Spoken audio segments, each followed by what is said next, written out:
Guys, welcome back to my channel. ഇന്ന് നമുക്ക് ഇപ്പം ഇവിടെ ഈ ഇന്ത്യയിൽ കുറച്ച് സ്റ്റുഡൻസുകളൊക്കെ എത്തിയിട്ടുണ്ടല്ലോ. അവരിപ്പോ പാർട്ട് ടൈം ജോലിയൊക്കെ അന്വേഷിച്ചുകൊണ്ടിരിക്കുകയല്ലേ. അപ്പൊ അവർക്ക് വേണ്ട കുറച്ച് ടിപ്സ് ആയിട്ടാണ് വന്നിരിക്കുന്നത്. Okay, let's go to the video. Okay, അപ്പൊ ആദ്യം വേണ്ടത് നമ്മുടെ CV. Always tailor your CV. അതാണ് നമ്മൾ ആദ്യം ശ്രദ്ധിക്കേണ്ടത്. ഇവിടെ വന്ന് നിങ്ങൾ ജോലി അന്വേഷിക്കുമ്പോൾ നമുക്ക് മനസ്സിലായി ഇവിടെ കുറെ ഷോപ്സുകളുണ്ട്, അതായത് സൂപ്പർ മാർക്കറ്റുകളുണ്ട്, അതുപോലെ തന്നെ കഫേസ്, റെസ്റ്റോറന്റുകൾ അങ്ങനെയൊക്കെ ഉണ്ട്. അപ്പം ഷോപ്സിലേക്കാണെങ്കിൽ കൂടുതൽ വരാറുള്ള പൊസിഷൻ എന്ന് പറഞ്ഞാൽ റീറ്റെയിൽ അസിസ്റ്റന്റ് അങ്ങനെ പൊസിഷനുകളായിരിക്കും. അതേപോലെ തന്നെ നമുക്ക് കിച്ചൺ ഹാൻഡ്, കേറ്ററിംഗ് അസിസ്റ്റന്റ് അതൊക്കെ ആയിരിക്കും റെസ്റ്റോറന്റുകൾ, കഫേകളിലൊക്കെ കൂടുതൽ വരും. അപ്പൊ നിങ്ങളുടെ സിവി അതനുസരിച്ച് ടൈലർ ചെയ്യാൻ വേണ്ടിയിട്ട് ശ്രദ്ധിക്കാം. ഓക്കെ, എനിക്ക് ഇതിൽ കുറച്ച് ഇൻട്രസ്റ്റ് ആണ്, എനിക്ക് ഇതിൽ എക്സ്പീരിയൻസ് ഉണ്ട്, ആ ഒരു രീതിയിൽ നിങ്ങൾ സിവി ടൈലർ ചെയ്യുകയാണെങ്കിൽ നിങ്ങൾക്ക് കുറച്ചും കൂടെ ജോലി കിട്ടാനുള്ള സാധ്യതകൾ കാണും. അപ്പം ആദ്യത്തെ പോയിന്റ് ശ്രദ്ധിക്കുന്നത് ഓൾവേസ് ടൈലർ യുവർ സിവി.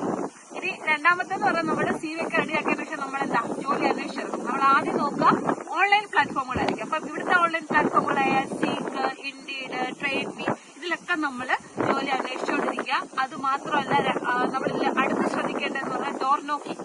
അതായത് നമ്മുടെ സിവി ഒക്കെയാണ് നമ്മൾ പുറത്തിറങ്ങി ഓരോ ഷോപ്സുകളിലും ചെല്ലുക, അതുപോലെ നമ്മൾ കാണുന്നവരോടൊക്കെ സംസാരിക്കുക.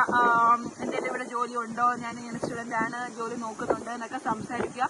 അവർക്ക് അവിടുത്തെ മാനേജേഴ്സിനെ നമ്മൾ നേരിട്ട് കാണുക, അവരെ കണ്ട് നിങ്ങളെ സിവി കൊടുക്കാൻ വേണ്ടിയിട്ട് ശ്രമിക്കുക.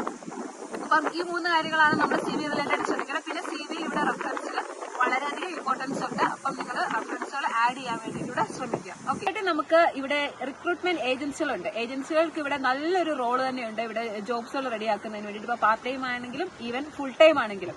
അപ്പൊ നിങ്ങൾ മാക്സിമം ഇവിടെ വന്നതിന് ശേഷം അടുത്തുള്ള ഏജൻസികൾ കണ്ടുപിടിക്കാൻ വേണ്ടി ട്രൈ ചെയ്യാം. അതായത് ഇവിടെയൊക്കെ കുറച്ച് ഫേമസ് ആയിട്ടുള്ളതാണ് കവർ സ്റ്റാഫ്, ബ്ലൂ കോളർ തുടങ്ങിയ കുറച്ച് ഏജൻസികളുണ്ട്. അപ്പം ഏജൻസികളെ പറ്റിയിട്ട് തന്നെ ഡീറ്റെയിൽഡ് ഒരു വീഡിയോ തന്നെ നമുക്ക് ചെയ്യാം.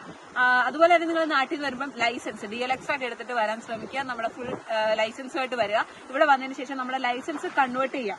ഓക്കെ, നമുക്ക് ലൈസൻസ് കൺവേർട്ട് ചെയ്ത് അതുപോലെ തന്നെ ഏജൻസികളിൽ നിന്നും വരുന്ന ജോലികളാണെങ്കിലും നമുക്ക് ഓൺ കോൾ ബേസിസ് ആയിരിക്കും, പെട്ടെന്നായിരിക്കും വിളിക്കുക. അപ്പൊ നമുക്ക് പോകാൻ വേണ്ടിയിട്ട് കാർ അത്യാവശ്യമാണ്. അപ്പൊ വന്ന ഉടനെ നമ്മൾ കാർ എടുക്കുക, ഇവിടുത്തെ ലൈസൻസ് ആദ്യമേ എടുക്കാൻ വേണ്ടിയിട്ട് ട്രൈ ചെയ്യുക, നമ്മുടെ ലൈസൻസ് ഇവിടെ കൺവേർട്ട് ചെയ്യാൻ വേണ്ടിയിട്ട് ശ്രമിക്കുക. അപ്പൊ ഇത്രയും കാര്യങ്ങൾ നിങ്ങൾ ശ്രദ്ധിച്ചു കഴിഞ്ഞാൽ വന്ന ഉടനെ തന്നെ നമുക്ക് അത്യാവശ്യം ഒരു ചെറിയ ജോലിയിലേക്ക് നമുക്ക് കയറാൻ പറ്റും. ഇപ്പൊ ന്യൂസിലൻഡിൽ ജോലി കിട്ടാൻ വേണ്ടിയിട്ട് കുറച്ച് പാടാണ്, എങ്കിലും നിങ്ങൾ ഇതൊക്കെ കുറച്ച് കാര്യങ്ങളൊക്കെ ശ്രദ്ധിച്ച് മുന്നോട്ട് വരിക. ഓക്കെ, അപ്പൊ ഓക്കെ, ഇത്രയും കാര്യങ്ങളൊക്കെ ശ്രദ്ധിക്കുക, ജോലി കിട്ടാൻ വേണ്ടിയിട്ട് ശ്രമിക്കുക. Okay, all the best. അപ്പൊ ഓക്കെ, ബൈ, സീ യു.